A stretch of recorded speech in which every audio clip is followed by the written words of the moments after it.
लहजे में बदगुमानी, चेहरे पर नकाब लिए फिरते हैं। जिन्हें खुद के बही खाते बेहिसाब बिगड़े हैं, वो हमसे सारा हिसाब लिए फिरते हैं। ये किसने कहा, ये आपको बाद में उसी की जवानी सुनाएंगे। पहले बताते हैं पूरा मामला।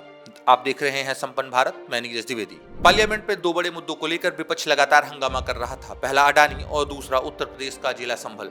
तभी शुक्रवार को इन हंगामों के बीच राज्यसभा के सभापति जगदीप धनखड़ ने एक बयान से खलबली मचा दी। सभापति के मुताबिक सीट नंबर 222 पर नोटों की बंडल मिली।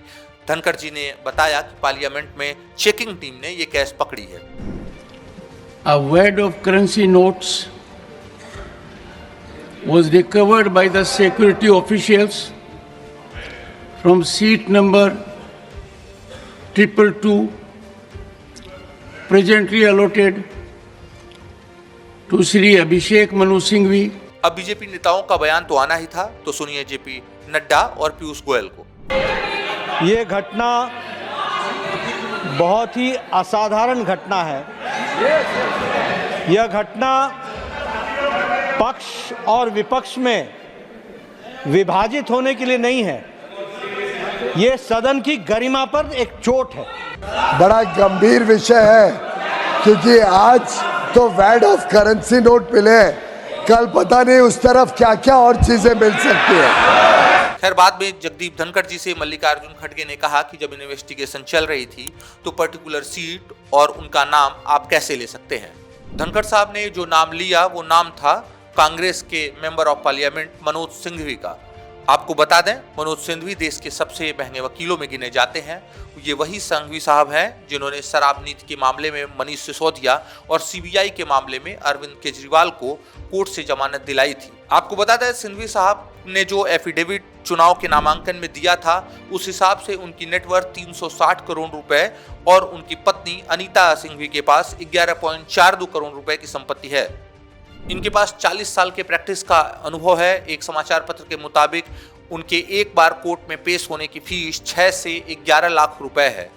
अब इस पर पर्सनल ओपिनियन दी जाए तो ये कहा जा सकता है कि कोई इतना बड़ा रिस्क क्यों लेगा, जिसके पास 300 करोड़ रुपए खुद हो और वाइफ के पास 10 करोड़ रुपए हो, तो इसके बाद वो छोटे लफड़े में क्यों पड़ेगा। उसे नोट ले जाने की क्या जरूरत होगी, और वो भी ले भी जाएगा तो वो नोट अपनी सीट पर क्यों रखेगा। खैर, बाकी तो इन्वेस्टिगेशन का मामला है। इस तरह के मामले पार्लियामेंट में नए नहीं है। पार्लियामेंट में इससे पहले भी 2 बार कैश कांड पर बवाल मच चुका है। पहला वाकया साल 1993 का है, जब नरसिम्हा राव की सरकार केंद्र की सत्ता में थी, लेकिन सरकार के पास पूर्ण बहुमत नहीं था। बाबरी विध्वंस के बाद नरसिम्हा राव पार्टी के नेताओं के निशाने पर थे।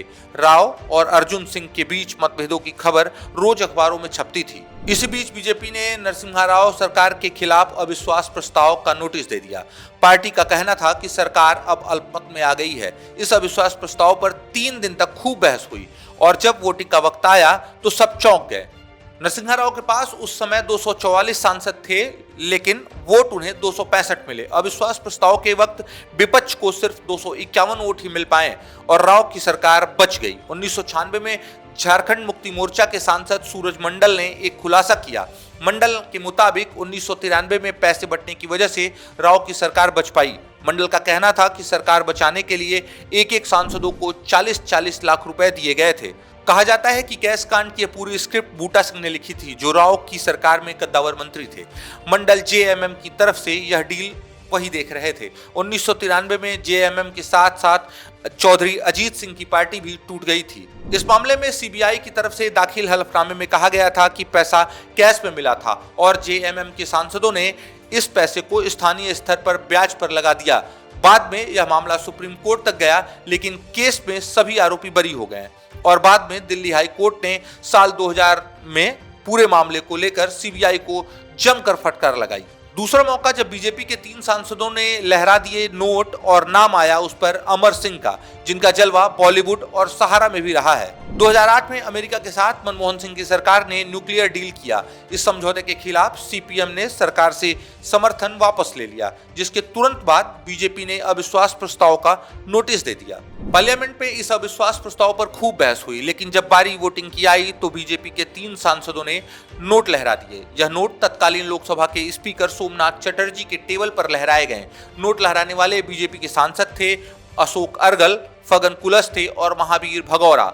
तीनों सांसदों का आरोप था कि मुझे पैसे सपा के अमर सिंह ने दिए थे। यह पैसा सरकार के पक्ष में क्रॉस वोटिंग के लिए दिया गया है। इस आरोप को तब और बल मिला जब समाजवादी पार्टी ने मनमोहन सिंह सरकार का समर्थन किया। इस अविश्वास प्रस्ताव में सरकार के पक्ष में 268 वोट मिले, बल्कि विपक्ष को 263 वोट मिले। वोटिंग के दौरान बीजेपी के 8 सांसदों ने पार्टी का ही खेल बिगाड़ दिया। बीजेपी ने इसे बड़ा मुद्दा बनाया और मनमोहन सिंह सरकार के खिलाफ मोर्चेबंदी कर दी। अमर सिंह को इस मामले में जेल भी जाना पड़ा। हालांकि बाद में उन पर इस मामले में कोई खास सख्त कार्रवाई नहीं हुई। फिर आते हैं अभिषेक मनोज सिंघवी पर। सिंघवी साहब ने सफाई दी कि गुरुवार को दोपहर 12:57 पर वह राज्यसभा के सदन में पहुंचे। 1 बजे सदन की कार्रवाई स्थगित हो गई। इसके बाद वह अयोध्या प्रसाद के साथ संसद की कैंटीन में बैठे और लंच किया। फिर 11:30 बजे के पहले वो संसद से निकल गए। फिलहाल आप संसद के बारे में क्या सोचते हैं, कमेंट बॉक्स में जरूर बताएं।